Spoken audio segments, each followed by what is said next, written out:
Good news for celiac scientists have genetically modified wheat, making it free from the types of gluten that trigger celiac disease.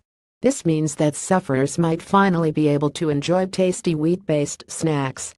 Gluten refers to proteins found in wheat, barley, and rye. It is important in baking as it forms elastic chains, maintaining the structure of baked goods as they rise. Celiac disease affects about 1% of people.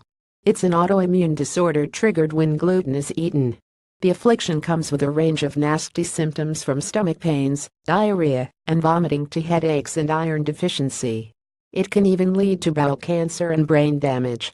Together, celiac disease and gluten sensitivity affect over 7% of people in the Western world. A problem when it's found in so many of foods that we eat. To combat this issue, researchers from the Institute for Sustainable Agriculture in Córdoba, Spain, decided to engineer a brand new type of wheat that leaves out the gluten. Their findings are published in the Plant Biotechnology Journal. The team used a technique called CRISPR-Cas9 to remove the genes in wheat that make gliadins, the gluten proteins most likely to cause the celiac response. This was no mean feat, as there are 45 copies of the main gliadin gene, but the scientists have already gotten rid of 35. They need to keep working to remove all the genes, but what they've created so far has given some positive results, successfully making baguettes and rolls.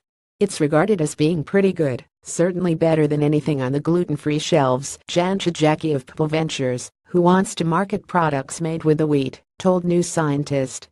The researchers are already testing their new wheat on small numbers of celiac patients. All I can say is that the results are very encouraging, Chijaki said. Gluten is a bit of a hot topic at the moment. More and more people are declaring themselves gluten-free and giving up products that contain it. Self-diagnosis is rarely a good thing, and only about 16% of people who think they can't eat gluten actually have a problem.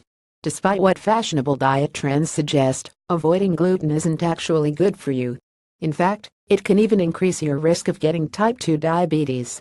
Often when people claim they feel better for giving up gluten, it has nothing to do with gluten itself. Instead, they've just switched to a healthier diet, replacing pizza and cake with fresh veg. So if you think you might be reacting to gluten, go to the doctor, rather than turning to fatty health blogs for medical advice. It's much harder for a doctor to diagnose you as celiac if you have already cut it out of your diet.